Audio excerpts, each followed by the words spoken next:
3579,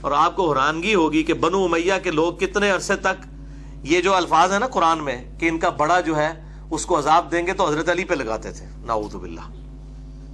لیکن بخاری مسلم پہ قربان جائیں، انہوں نے تو نام بھی لکھ دیے کہ عبداللہ بن ابی تھا. یہ جب انسان دشمنی پہ اتر آئے تو پھر انسان، جس طرح وہ مشرکین عرب کہا کرتے تھے، یہودی جو ہے وہ کہتے تھے کہ مسلمانوں سے تو مشرکین عرب بہتر ہیں. حالانکہ مسلمان تو حضرت موسیٰ کو بھی مانتے تھے، آسمانی دین کو مانتے تھے، مشرکین تو بت پرست تھے.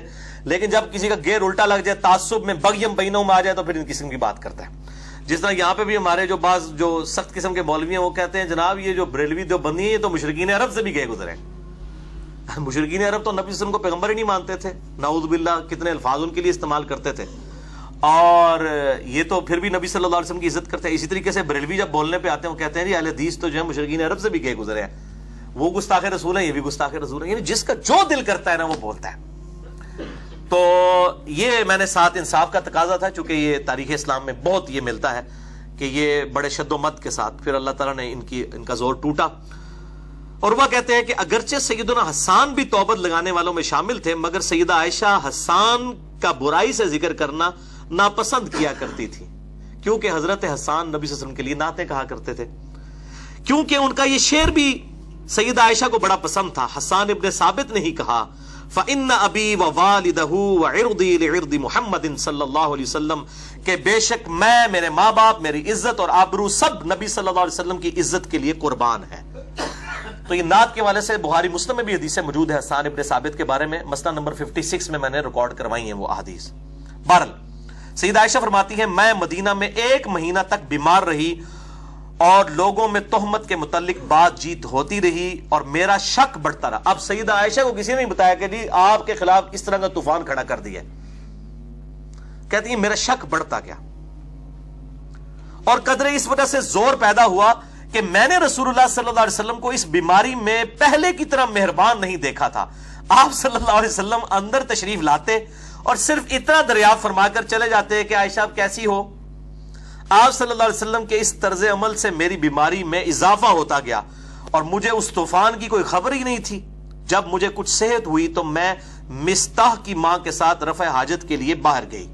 یعنی وہاں پہ ٹوائلٹ اٹیچ بات تو نہیں ہوا کرتے تھے، عورتیں بھی رات کے وقت میں اور ٹوائلٹ بھی جانے کی ٹائمنگ ہوا کرتی تھی. یہ بے ٹائمے کھانے آج کل کے انہوں نے تو ہر ٹائم ٹوائلٹ لگا دیے، بلکہ بعض لوگ تو وہ مطلب بار بار ٹوائلٹ جا رہے ہوتے ہیں جب بھی کوئی نماز کا ٹائم ہے. تو یہ اس لیے کہ بے وقتہ کھانا ہے، اس وقت تو ٹائمنگ ہوتی تھی. ابھی بھی جو لوگ کھانا ٹائمنگ پہ کھاتے ہیں وہ ٹائمنگ کے اوپر ہی ٹوائلٹ والا ایشو ان کے ساتھ ہوتا ہے. اس سے مراد یعنی بڑے پیشاب کی میں بات کروں، چھوٹے پیشاب والا تو اتنا ایشو نہیں ہوتا تھا. تو وہ کہتی ہیں کہ اس وقت ہم لوگ باہر جایا کرتے تھے. تو اب وہ کہتی ہیں کہ میں مستح کی ماں، یعنی جو تہمت لگانے والا صحابی تھا اس کی ماں کے ساتھ ہی باہر جا رہی تھی. اب حضرت عائشہ کو تو پتہ نہیں تھا کہ اس کے بیٹے نے ہی کام ڈالا ہوا ہے. رفع حاجت کے لیے گئی اور ہم ہمیشہ راتوں کو جایا کرتے تھے. یہ اس وقت کی بات ہے جبکہ ہمارے گھروں کے قریب بیت الخلاء نہیں ہوتے تھے اور ہم بھی عربوں کی عادت قدیمہ کی طرح اس کام کے لیے جنگل میں جایا کرتے تھے، کیونکہ گھروں میں بیت الخلاء بنانے سے ہمیں تکلیف ہوتی تھی، یعنی بدبو کی وجہ سے ہم اس کو پسند نہیں کرتے تھے. ظاہر ہے اس وقت سیوریج کا سسٹم نہیں تھا، تو ظاہر ہے وہ جس طرح آج مطلب ہم نے تو اپنی یعنی بچپنے میں یہ چیزیں دیکھی ہیں کہ عورتیں وہ صفائی کرنے والی گھر سے سب کچھ اٹھا کے لے جایا کرتی تھی جب تک یہ سیوریج والا سسٹم نہیں تھا. تو اس زمانے میں بھی پھر ظاہر ہے گھر سے بدبو اور پھر بندہ لگوانا، ذمہ داروں کو ارینج کرنا یہ بڑا ایک ایشو تھا، تو اس لیے وہ لوگ باہر جایا کرتے تھے. ابھی بھی میرا خیال ہے کے پی کے اندر، کیوں جی کے پی کے اندر رواج موجود ہے، ابھی بھی لوگ جو ہے وہ باہر جا کے اس طرح کے معاملات کرتے ہیں. اچھا، تو وہ کہتے ہیں کہ ہم لوگ جایا کرتے تھے باہر. میں اور مستح کی ماں جو کہ ابی رحم بن عبد المطلب بن عبد مناف کی بیٹی تھی اور اس کی ماں صخر بن عامر کی بیٹی تھی اور وہ میرے والد سیدنا ابوبکر کی خالہ تھی اور مستح بن ثاثہ ان کا بیٹا تھا، یعنی سیدنا ابوبکر کی خالہ کا بیٹا رشتے میں. دیکھو یعنی گھر والا، اور اس کا وظیفہ حضرت ابوبکر نے لگایا ہوا تھا. یہ وہ تھا کہ جو حضرت ابوبکر کے ٹکڑوں میں پال رہا تھا. ظاہر اللہ نے سبب بنایا ہوا تھا، سیدنا ابوبکر اس کے لیے وظیفہ لگایا ہوا تھا غربت کی وجہ سے. تو کہتے ہیں کہ میں اس کی ماں کے ساتھ جب رفع حاجت سے فارغ ہو کر لوٹنے لگے تو راستے میں مستح کی ماں کا پاؤں چادر میں الجھا تو وہ گر پڑی. تو وہ اپنے بیٹے مستح کو برا کہنا شروع ہو گئی کہ تیرے ستیہ ناس ہو جائے. یہاں بھی عورتوں کی یہ عادت ہوتی ہے نا، کوئی اس قسم کی ایمرجنسی ہوئی، کوئی کسی کو کوئی انگلی پہ لگ گئی تو وہ وہ گری نہ تو اس نے اپنی ماں اپنے بیٹے کو کہا تیرا بیڑا غرق ہو جائے مستا، تیرا وہ بال میرے تے پیا میں ڈگی ہے نا تیری وجہ نال، تو جڑا پٹھا کام کیتا ہے، یہ اصل میں تھا بیچ میں۔ اب اما عائشہ کہتی ہے میں نے کہا ارے تم مستا کو کیوں بری کہہ رہی ہو، گری تو خود ہو، وہ تو جنگ بدر کا صحابی ہے۔ لو جی بدری صحابی، یہاں لوگ کہتے ہیں صحابہ معصوم ہے، وہ بھائی انسان تھے، غلطی ہو سکتی ہے، اس سے بڑی کوئی غلطی ہے کہ اما عائشہ کے اوپر تہمت لگا دی؟ صحابہ معصوم نہیں تھے، انسان تھے، اور ہم تو ان کی جوتیوں کی خاک کے برابر بھی، لیکن ان کو پیغمبروں کا درجہ تو نہ تھے۔ جو میں نے پچھلی دفعہ بتایا کہ شیخ البانی نے حدیث حوض کے اوپر لکھا ہے کہ شیعہ 12 اماموں کو معصوم مانتے ہیں، اور سنی جو ہے وہ سارے صحابہ کو معصوم مان کے شیعوں والا ہی کام کر رہے ہیں۔ احترام کریں، غلطی اپنی جگہ، معصومیت صرف انبیاء والی ہے، اور انبیاء کی بھی معصومیت کا وہ عقیدہ نہیں ہے جو پبلک میں ہے۔ میں نے عصمت انبیاء پہ پورا لیکچر دیا، مسئلہ 88A اور B۔ انبیاء سے لغزشیں ہوئی ہیں، غلطیاں ہوئی ہیں، گناہ نہیں ہوئے، لغزشیں غلطیاں ان سے بھی ہوئی ہیں، قرآن میں ریکارڈ ہوئی ہیں۔ حضرت آدم علیہ السلام کی غلطی، حضرت یوسف علیہ السلام، موسیٰ علیہ السلام، نوح علیہ السلام، ابراہیم علیہ السلام، ایون ہمارے نبی صلی اللہ علیہ وسلم کے کیس میں بھی 3 چیزیں بیان ہوئی قرآن کے اندر۔ عصمت انبیاء کے عقیدے پہ شبہات کا تحقیقی جائزہ، مسئلہ نمبر 88A اور B اہل سنت پاک.com پہ ریکارڈ ہے۔ وہ کہتے ہیں کہ جی اس نے اپنے بیٹے کو برا کہنا شروع کیا۔ میں نے کہا مستہ کو برا کہہ رہی ہو جبکہ وہ جنگ بدر کا صحابی ہے۔ انہوں نے کہا اللہ کی بندی عائشہ تم نے مستہ کی بات نہیں سنی، اس نے کیا بات کی ہے؟ تو اس نے ساری بات بیان کر دی جس سے میری بیماری دگنی ہو گئی۔ سیدہ عائشہ پہلے ہی بیمار، اوپر سے یہ صدمہ۔ اب ان کو فلم چلنا شروع ہو گئی، اچھا یہ جو حضور صلی اللہ علیہ وسلم بھی میرے ساتھ اتنا التفات نہیں فرما رہے، تو یہ تو نبی صلی اللہ علیہ وسلم کے دل میں بھی یہ بات بیٹھ گئی ہوئی ہے، اور وہ آگے آئے گا، اتنے سخت الفاظ ہیں سیدہ عائشہ کے۔ تو میں گھر آئی اور آپ صلی اللہ علیہ وسلم گھر میں آئے، تو آپ صلی اللہ علیہ وسلم نے دور ہی سے سلام کے بعد مجھ سے پوچھا، اب تو پوری فلم چلی ہوئی تھی، سیدہ عائشہ نے کہا اچھا انہوں نے سمجھ لگ گئی ہے، دل ہی دل میں انہوں نے کہا، مجھ سے پوچھا فرمایا کیسی ہو؟ میں نے عرض کیا کہ مجھے میرے ماں باپ کے گھر جانے کی اجازت دے دیں۔ اب یہ انڈیکیٹر تھا، ورنہ ایک محبوب بیوی اپنے خاوند سے کہہ رہی ہے میں اپنے ماں پیوں نے مل آواں، تو سوچے گا بھی خیریت ہے، کس لیے جانا ہے، کتنے دنوں بعد آؤگی؟ سیدہ عائشہ کہتی میں اس لیے جانا چاہ رہی تھی، میں جا کے ادھر جا کے پوچھوں اپنے ماں باپ سے کہ یہ جو طوفان کھڑا ہوا ہے تو تسی لوگ پہ کر دیو، میں تو اڈی بچی ہیں۔ تو نبی صلی اللہ علیہ وسلم نے، میرا خیال تھا کہ میں ان کے پاس جا کر اس بات کی تحقیق کروں، تو آپ صلی اللہ علیہ وسلم نے مجھے فوراً اجازت دے دی، کوئی آپ نے نہیں روکا۔ میں گھر آئی اور اپنی ماں سے کہا کہ ماں یہ لوگ کیا باتیں کر رہے ہیں؟ تو ماں سادیاں ماں انہوں نے کہا بیٹی تم اس کا بالکل غم مت کھاؤ۔ مجھے بھی لوگ کہتے ہیں علی بھائی آپ پہ الزام لگتا ہے، آپ خاموش نہیں، خیر ہے اللہ تعالیٰ بات کرنے والے، وہ جس سے ہو رہی ہوتی ہے انہوں پتا ہے نا کہ پہ ہوتا ہے، کسی کو مشورہ دینا بڑا سوکھا ہوتا ہے۔ اب یہ ماں کیا کہہ رہی ہے؟ ماں کہتی ہیں کہ بیٹا غم نہ کھاؤ، یہ تو شروع سے ہوتا چلا آیا ہے، جب کسی خوبصورت عورت کی سوکنیں ہوتی ہیں اور شوہر اس سے زیادہ محبت کرتا ہے تو اس قسم کی عورتوں پہ الزامات نکلتے رہتے ہیں۔ میں نے کہا سبحان اللہ، لوگ ایسی باتیں منہ سے نکالنا شروع ہو گئی اور آپ کہہ رہی ہیں کچھ نہیں۔ وہی گل ہے نا جس نے مصیبت پئی ہوتی ہے انہوں پتا ہوتا ہے نا، لیکچر تو انہیں ریکارڈ کرانا ہے۔ انجینئر محمد علی مرزا پر 10 جھوٹے الزامات کا تحقیقی جائزہ، وہ جو تکلیف سے گزرا ہوتا ہے اس کو پتا ہوتا ہے۔ خیر میں رات بھر روتی رہی اور صبح ہو گئی، نہ آنسو تھمے نہ ہی نیند آئی پوری رات۔ جب وہی الہی آنے میں دیر لگی تو رسول اللہ صلی اللہ علیہ وسلم نے سیدنا علی رضی اللہ تعالیٰ عنہ اور سیدنا اسامہ کو بلایا، یہی 2 حضور کے لاڈلے سے آپی تھے۔ سیدنا علی بچپن سے پالا ہوا، اور سیدنا جو اسامہ تھے وہ زید ابن حارثہ کے بیٹے، وہ بھی آپ کے پوتوں کی مانند تھے۔ اچھا، اور اس معاملے میں مشورہ کیا۔ اسامہ جو ازواج مطہرات کی پاک دامنی سے واقف تھے کہنے لگے یا رسول اللہ صلی اللہ علیہ وسلم، عائشہ تو آپ صلی اللہ علیہ وسلم کی بیوی ہے، ان کو اپنے پاس رکھیے، میں ان میں کوئی برائی نہیں دیکھتا، وہ نیک اور پاک دامن عورت ہے۔ یعنی نبی صلی اللہ علیہ وسلم مشورہ لے رہے ہیں کہ بتاؤ کہ یہ جو باتیں ہو رہی ہیں اس میں تمہارے، اب آج کل کا کوئی بندہ ہوتا تو کہتا ہے یا رسول اللہ علیہ وسلم تہاڈی بیوی یہ ہو ہی نہیں سکتا جو ہوئے، کس طرح دی گلاں کر رہے ہو تسی، خود اپنی بیوی تے شک کر رہے ہو۔ لوگ تو اس طرح کی باتیں کرتے ہیں، فوراً ہی مطلب لوگ جو ہے نا فضائل بیان کرنا شروع کر دیتے ہیں، لیکن ان کو پتا تھا کہ انسان تو انسان ہے، غلطی کا پتلا ہے، اور نبی صلی اللہ علیہ وسلم اگر پوچھ رہے ہیں تو ہمیں اب ان کے بارے میں صحیح کامنٹس دینے چاہیے جو ان کا کریکٹر ہے۔ اچھا، اس کے بعد نبی صلی اللہ علیہ وآلہ وسلم نے سیدنا علی سے پوچھا تو سیدنا علی نے عرض کیا یا رسول اللہ صلی اللہ علیہ وسلم آپ کے لیے عورتوں کی کوئی کمی ہے؟ اور بھی اور بہت سی عورتیں موجود ہیں، آپ ان سے نکاح کر سکتے ہیں۔ اب اس بات کو نا لوگ کہتے ہیں جی سیدنا علی نے بغض کا اظہار کیا ہے اما عائشہ کے ساتھ۔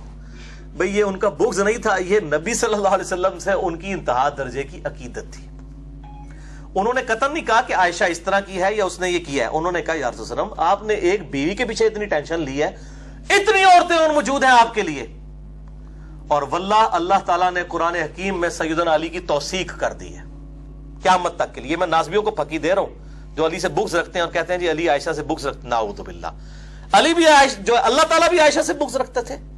واقعہ ایلا جو بخاری مسلم میں ہے، جو سورہ الاحزاب اور سورہ تحریم کے اندر اس کی ڈیٹیل موجود ہے کہ نبی صلی اللہ علیہ وسلم سیدہ عائشہ اور حفصہ نے جو آپ صلی اللہ علیہ وسلم کے ساتھ بدتمیزی کی، جو قرآن میں بھی آیا سورہ تحریم سورۃ الاحزاب میں، حتیٰ کہ طلاق تک نوبت آ گئی، آپ صلی اللہ علیہ وسلم کو کہا گیا طلاق دیں ان دونوں کو۔ میں نے پورا مسئلہ نمبر 105 جنید جمشید پہ گستاخی کے الزام کا تحقیقی جائزہ، اس میں یہ حدیث ایلا بیان کی ہے۔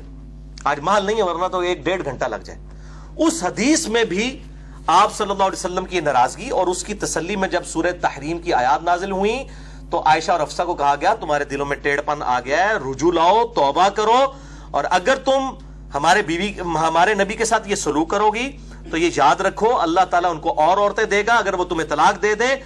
پھر اللہ تعالیٰ نے ان بیویوں کی خوبیاں گنوائیں کہ اگر اے نبی صلی اللہ علیہ وسلم آپ عائشہ اور حفصہ کو طلاق دے دے تو ہم آپ کو مسلم، مؤمن، تابع فرمان، توبہ کرنے والی، عبادت گزار، روزہ دار اور کنواریاں اور عورتیں عطا فرما دیں گے۔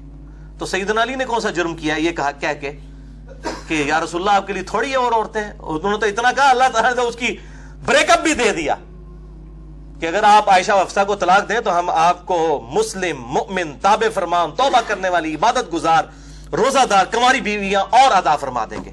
آپ ان دو بیویوں پہ بیٹھے ہوئے۔ آپ صلی اللہ علیہ وسلم کے بارے میں بڑی سخت حمیت تھی سیدنا علی کے دل میں، تو یہ انہوں نے اس کا اظہار کیا۔ حضرت عائشہ کو کوئی برا نہیں کہا، اور آگے الفاظ بھی آپ دیکھیں اس سے بھی آپ کو کلیئر ہو جائے گا۔ تو انہوں نے کہا آپ کے لیے عورتوں کی کوئی کمی ہے؟ آپ صلی اللہ علیہ وسلم بریرہ اپنی خادمہ سے پوچھئے۔ سیدنا علی نے کہا کہ میں اب اس کے بارے میں کیا کومنٹس کروں، عائشہ کے بارے میں سب سے قریبی تو آپ کی خادمہ ہے جو عائشہ اور آپ کے دونوں کے ساتھ اٹیچ ہے، وہ سب سے بہتر سمجھتی ہے کہ سیدہ عائشہ رضی اللہ تعالیٰ عنہا کا کریکٹر کیسا ہے، وہ سب قصہ بیان کریں گی۔ پھر آپ صلی اللہ علیہ وسلم نے بریرہ کو طلب کیا اور فرمایا اے بریرہ، عائشہ کی کوئی بے جا بات تمہیں معلوم ہو اور دیکھی ہو تو اسے بیان کرو۔ بریرہ نے کہا اللہ کی قسم جس نے آپ صلی اللہ علیہ وسلم کو رسول بنا کر مبعوث کیا، میں نے عائشہ میں کوئی ایسی بات نہیں دیکھی کہ اس پر تہمت کی تصدیق کر سکوں۔ انہوں نے توثیق کر دی۔ اللہ اکبر۔ ہاں وہ نہایت کم سن لڑکی ہیں اور ان کے بھولے پن کی حالت یہ ہے کہ آٹا گوندھ کر سو جاتی ہیں تو بکری آ کر کھا جاتی ہے، یعنی یہ ان کے اندر ایک تھوڑی سی اس حوالے سے کمزوری موجود ہے، باقی کریکٹر کی کوئی کمزوری نہیں ہے۔ آپ صلی اللہ علیہ وسلم بریرہ کی بات سن کر کھڑے ہوئے، پھر ممبر پر آ کر آپ صلی اللہ علیہ وسلم نے عبداللہ ابن ابی کے متعلق مسلمانوں سے خطبہ ارشاد فرمایا اور کہا مسلمانوں اس شخص سے کون بدلہ لے گا جس نے میری بیوی پر الزام لگایا ہے اور مجھے بدنام کرنے کی کوشش کی ہے اور اس بدنامی کو مجھ تک لے آیا۔ اللہ کی قسم میں اپنی بیوی کو نیک اور پاک دامن ہی سمجھتا ہوں۔ اب یہ جو آپ صلی اللہ علیہ وسلم کا قسم اٹھانا ہے نا، تو بخاری و مسلم میں حدیث ہے کہ اللہ کے ایسے نیک بندے بھی ہیں جب قسم اٹھا دیں تو اللہ ان کی قسم کو سچا کر دیتا ہے۔ تو سب سے نیک آدمی کون ہے؟ ہمارے محبوب صلی اللہ علیہ وسلم۔ اور یہ اس قسم میں یہ چیز پوشیدہ ہے کہ آپ صلی اللہ علیہ وسلم بھی سیدہ عائشہ کے بارے میں حسن ظن رکھتے تھے۔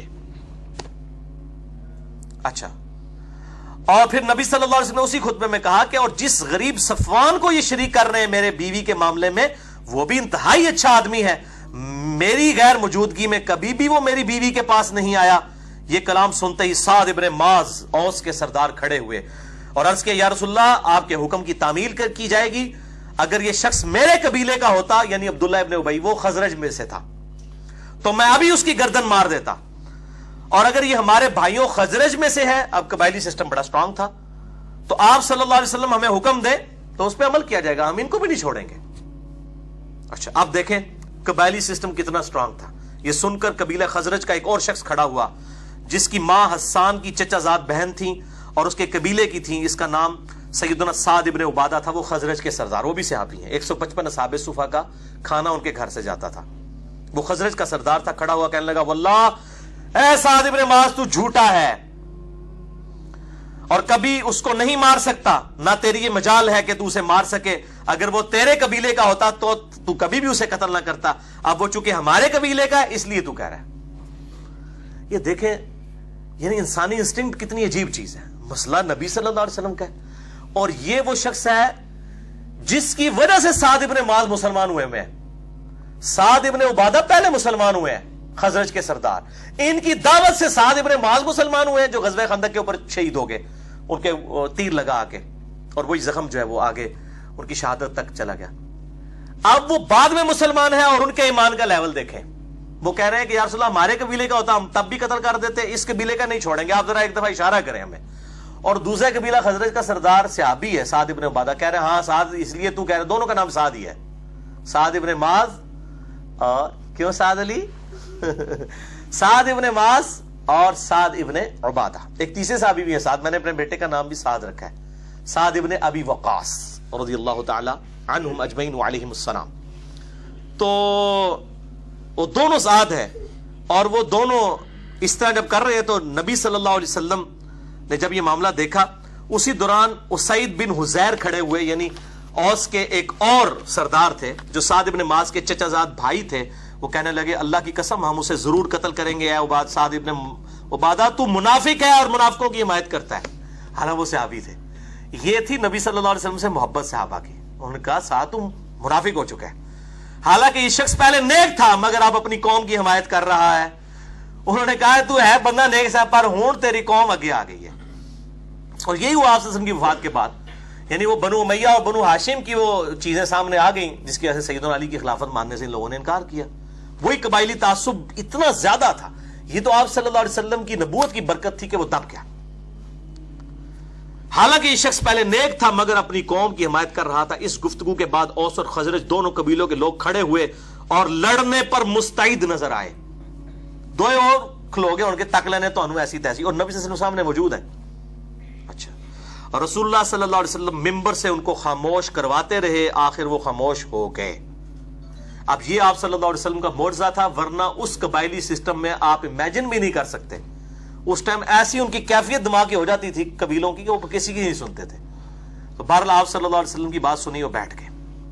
اب ظاہر اب آگے کیا آپ سے بات کرتے، جو معاملات بگڑ جانے تھے۔ آپ صلی اللہ علیہ وسلم ممبر سے اتر آئے۔ سیدہ عائشہ فرماتی ہیں کہ میں تمام دن رات روتی رہی، نہ آنسو تھمتے تھے نہ نیند آتی تھی، اور میرے ماں باپ بھی کبیدہ خاطر تھے۔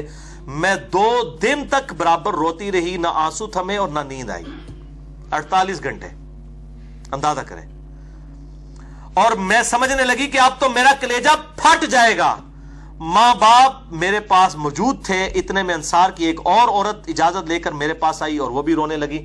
یعنی وہ عورتیں بھی آپ کو پتہ کٹھی ہو جاتی ہیں، پھر بڑا افسوس ہے جناب جو کچھ ہوا ہے تھوڑے نال، تو وہ بھی آ کے رونا شروع کر دیا۔ یہاں تو عورتوں کی حالت ہے 40 دن بعد بھی آ کے تو رونا شروع کر دیتی ہیں گھر والوں کو، وہ بھی رونے لگ پڑی۔ اچھا، مجھے اس کا نام معلوم نہ ہو سکا۔ آخر نبی صلی اللہ علیہ وسلم بھی میرے گھر تشریف، یعنی میں کہ خود آپ صلی اللہ علیہ وسلم ابوبکر کے گھر تشریف لائے، سلام کے بعد میرے پاس بیٹھ گئے، ورنہ ابھی تک اس دن سے پہلے 1 مہینے تک آپ میرے پاس بیٹھے بھی نہیں تھے۔ آپ صلی اللہ علیہ وسلم کے دل میں اس حوالے سے اتنا قلق تھا۔ اس دن آ کے پاس بیٹھے، تہمت کے بعد 1 مہینے تک آپ صلی اللہ علیہ وسلم ٹھہرے رہے، میرے بارے میں کوئی وحی آپ پر نازل نہیں ہوئی۔ آپ صلی اللہ علیہ وسلم میرے پاس بیٹھ گئے، کلمہ شہادت پڑھا اور اس کے بعد فرمایا، اے عائشہ مجھے تمہاری نسبت اس قسم کی خبر ملی ہے، اگر تم بے گناہ ہو تو اللہ عنقریب تمہاری پاک دامنی ظاہر فرما دے گا، اور اگر تم سے کوئی گناہ ہوا ہے تو اللہ سے توبہ کرو اور مغفرت چاہو، اس لیے کہ بندہ اگر اپنے گناہ سے توبہ کا اقرار کر لے تو اللہ تعالیٰ بخش دیتا ہے۔ سیدہ عائشہ کو تو آگ لگ گئی بات سن کے، جس نے میرے بھائیو جب کسی بندے نے کوئی کام نہیں کیا ہوتا اور اس کو یہ بات کہی جائے، چاہے آپشن کے طور پہ بھی کی جائے، منو مشورہ دینے علی بھائی خیر ہے، الزام ہے، خاموش رہے۔ آپ دیکھیں سیدہ عائشہ کہ آپ اس پہ کیا حالت ہوئی، کہنے والا کون ہے؟ نبی صلی اللہ علیہ وسلم۔ خاوند بھی ہیں پیغمبر بھی ہیں، اور سید عائشہ ہیں دوسری طرف، بیوی بھی ہیں ایک نبی کی، بہترین عورت بھی ہیں، لیکن الزام میرے بھائیوں برداشت نہیں ہوتا، کلیریفیکیشن دینی پڑتی ہے۔ اچھا تو توبہ کر لو۔ آپ صلی اللہ علیہ وسلم جب اپنی بات ختم کر چکے تو میرے آنسو فوراً بند ہو گئے، یعنی اب وہ غم کی بجائے غصہ آ گیا سیدہ عائشہ کو، مشکلیں اتنی پڑی کہ آسان ہو گئیں۔ انہوں نے دباؤ اور پاس سے ٹر پے کہ یہ مجھے کہہ رہے ہیں توبہ کر لے کے تجھے کو گناہ ہوا ہے، اندازہ کرو میرا خاوند مجھ سے یہ بات کر رہا ہے۔ ایک قطرہ بھی نہ رہا۔ میں نے اپنے باپ ابو بکر سے کہا کہ رسول اللہ کی بات کا جواب دو۔ غصہ دیکھیں، یعنی احترام اس جگہ پہ کہ اس سے یہ بھی بات پتا چلا کہ اگر بیوی کے ماں باپ بیٹھے ہیں تو بیوی کو اپنے خاوند کو جواب نہیں دینا چاہیے اگر کوئی بات بری لگے۔ تو سیدنا ابو بکر سے کہا سیدہ عائشہ نے کہ میرے باپ ہیں آپ، میرا خاوند میرے بارے میں یہ بات کر رہا ہے، آپ اس کو جواب دیں، ان کو جواب دیجئے۔ اچھا آپ سنیں، میرے والد ابو بکر نے کہا اللہ کی قسم مجھے کچھ سمجھ نہیں آ رہا کہ میں کیا جواب دوں۔ انہوں نے تسلی نہیں رسی بیٹا خیر ہے، لیکن گالتے ہو دی ہے نا جس دے ہوتے الزام لگے ہوا ہے۔ اچھا پھر میں نے اپنی ماں سے کہا کہ آپ صلی اللہ علیہ وسلم کو آپ جواب دیجئے، مگر انہوں نے بھی مجھے یہی جواب دیا کہ بیٹا مجھے کچھ سمجھ نہیں آ رہی کہ میں نبی صلی اللہ علیہ وسلم کو کیا جواب دوں۔ وہ وہی احترام کے دائرے میں خاموش۔ اب سنیں بات ختم نہیں ہوئی ہے، علیحدہ ڈراپ سین آنا ہے۔ جب میں نے اپنے ماں باپ کو عاجز دیکھا تو میں نے خود رسول اللہ کو جواب دینا شروع کر دیا۔ اب آپ ذرا جواب سنیں، جواب آپ سنیں گے آپ حیران ہو جائیں گے۔ اللہ اکبر، خود رسول اللہ صلی اللہ علیہ وسلم کو جواب دینا شروع کر دیا، حالانکہ میں اس وقت عمر میں بھی کم تھی، قرآن بھی بہت کم جانتی تھی۔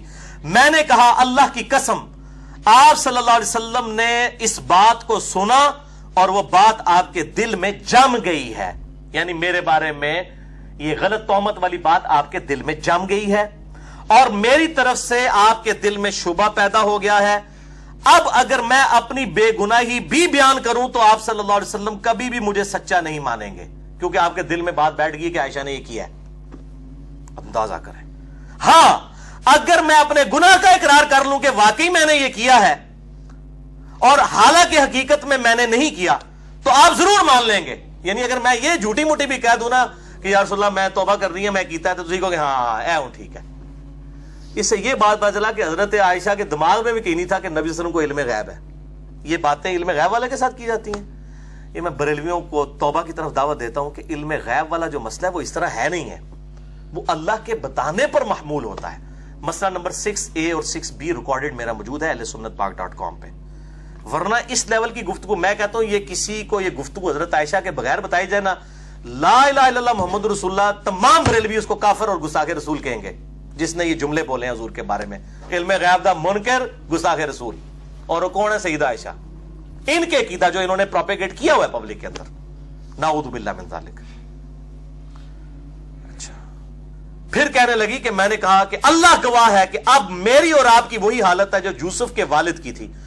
پھر میں نے قرآن کی وہ آیت سورہ یوسف کی پڑھی، فصبر جمیل واللہ المستعان علی ما تصفون، میں صبر کروں گی۔ جو حضرت یعقوب علیہ السلام کو جب ان کے قریبی رشتہ دار سمجھاتے تھے نا کہ یوسف کو نہ یاد کریں نہ یاد کریں، آپ کو ویسے ہی وہم ہو گیا ہے، وہ کہتے ہیں مجھے یوسف کی خوشبو آتی ہے، تو انہوں نے کیا کہا؟ یہی پڑھا، فصبر جمیل واللہ المستعان علی ما تصفون، میں صبر کروں گا جو کچھ یوسف کے بھائیوں نے کیا، اللہ سے مدد مانگوں گا۔ یہ کہہ کر میں نے اپنا منہ گھما لیا اور بستر پر خاموشی سے لیٹ گئی حضور سے کو کنڈ کر کے، اتنا غصہ یہ بات کر کے۔ اس کے بعد کہتی میں نے دوسری طرف منہ کر لیا، کیونکہ مجھے یقین تھا کہ اللہ خوب جانتا ہے کہ میں گناہ ہوں، اور اگر بریلوی ہوتی تو وہ بھی عقیدہ ہوتا وہ والا جو معاملہ انہوں نے مشہور کیا ہوا ہے، اور میری گناہ بے گناہی کو اللہ ظاہر کر دے گا، مگر مجھے یہ خیال بھی نہ تھا کہ میرے معاملے میں قرآن کی آیات نازل ہو جائیں گی۔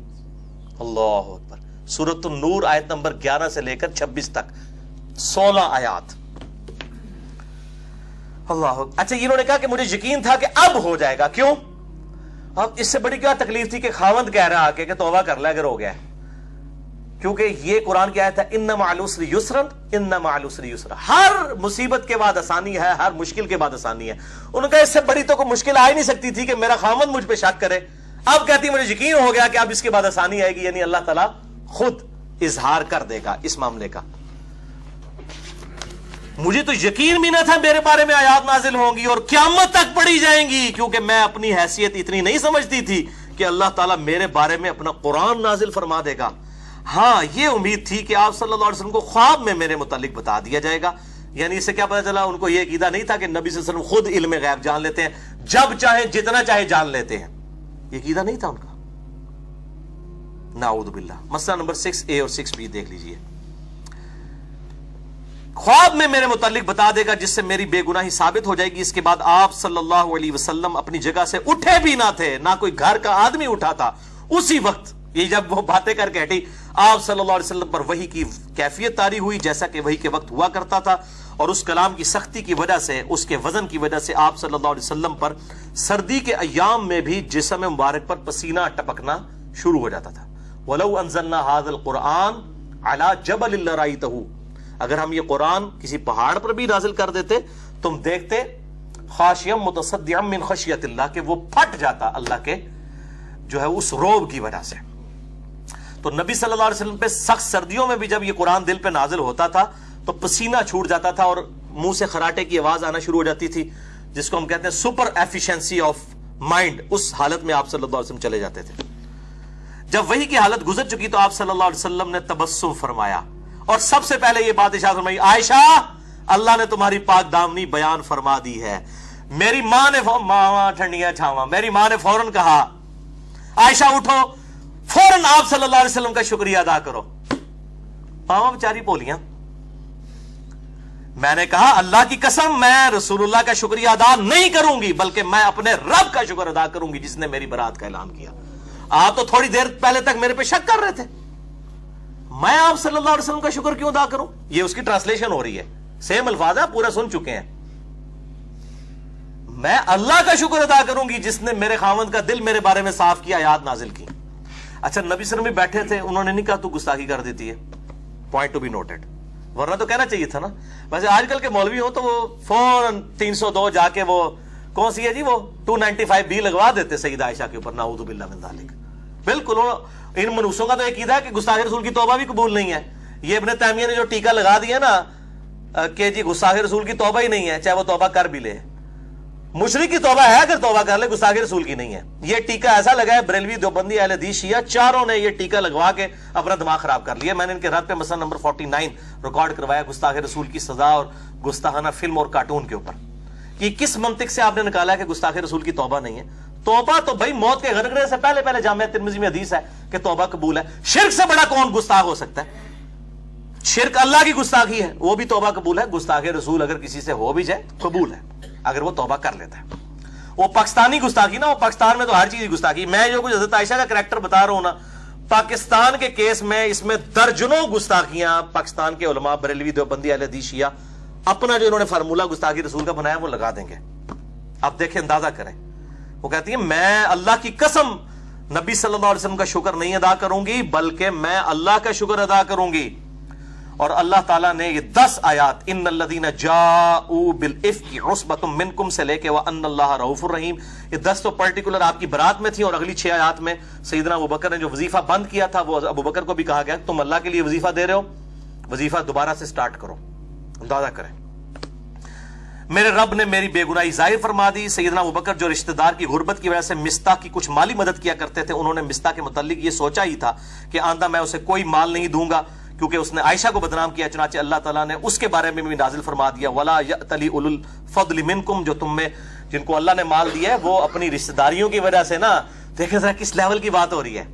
جناب یہاں جنید جمشید صاحب کی کوٹ لگا رہے ہیں، ادھر جو بیچارہ معافیاں مانگ رہا ہے کہتے ہیں توبہ قبول نہیں ہے۔ اور جب نبی صلی اللہ علیہ وسلم کی بیوی کے ساتھ یہ معاملات ہوئے ہیں اور ابو بکر نے رضی اللہ تعالیٰ عنہ نے وظیفہ بند کر دیا ہے جس نے عائشہ پہ ان کی زندگی میں، رسول کی زندگی میں توبہ لگائی ہے، اور اللہ تعالیٰ کہہ رہا ہے ابو بکر وظیفہ کیوں بند کیا ہے؟ یہ مولوی کہتے ہیں نہیں آپ کی توبہ قبول نہیں ہے، جنید جمشید صاحب آپ کو چھوڑیں گے نہیں ہم۔ جنید جمشید تو عشرِ شیر بھی نہیں ہے، میں نے تو خیر 105 میں ریکارڈ کرا دیا کہ اصل گستاخ کون ہے، ساروں کے بابوں کو میں نے بتایا۔ اور یہاں پہ مستح کا وظیفہ جب بند کیا حضرت عائشہ پہ تہمت کیا سے اللہ تعالیٰ نے بجائے مستح کے ابو بکر کو کہا کہ تو اللہ کے لیے وظیفہ دے رہا تھا، تو نے کیوں وظیفہ بند کیا ہے؟ تو نے تو اللہ سے اجر لینا ہے۔ یہ آیات نازل ہوئی. اس کے بعد ابو بکر کہنے لگے میں خوش ہوں کہ اللہ مجھے بخشے. اس میں اللہ نے کہا تھا آیات میں کہ کیا تم نہیں چاہتے کہ اللہ تمہیں بخشے تو تم اللہ کے دیے میں سے کیوں وظیفہ روکتے ہو؟ اللہ اکبر. یہ ہے للہیت. تو حضرت ابو بکر کہتے ہیں میں خوش ہوں کہ اللہ مجھے بخشے, میں مستحق کو وہی کچھ دیا کروں گا جو پہلے دیا کرتا تھا, واللہ میں اس کو مال دینا بند نہیں کروں گا. سیدہ عائشہ فرماتی ہیں آپ صلی اللہ علیہ وسلم نے تہمت کے ایام میں ام المومنین زینب سے جو میری سوکن تھیں میرا حال دریافت کیا, کیونکہ ام المومنین زینب کی بہن جو حمنہ بنت جہش تھی نا وہ بھی اس میں شامل تھی تہمت لگانے والوں میں, حسان ابن ثابت اور مستہ کے ساتھ. ان تینوں کو کوڑے بھی لگائے گئے. تو ان سے جب پوچھا کہ تم عائشہ کو کیسے جانتی ہو تو کیسا پایا, تو انہوں نے عرض کیا یا رسول اللہ میں اپنے کان اور اپنی آنکھوں کو محفوظ رکھتی ہوں, واللہ میں نے عائشہ کو نیکی اور بہتر کے علاوہ کسی اور حالت میں نہیں دیکھا. آپ صلی اللہ علیہ وسلم کی ازواج میں زینب میرے برابر کی تھی. یعنی سیدہ عائشہ کہتی ہیں کہ یعنی آپ صلی اللہ علیہ وسلم کی توجہ کے اعتبار سے سیدہ زینب میرے برابر کی تھی.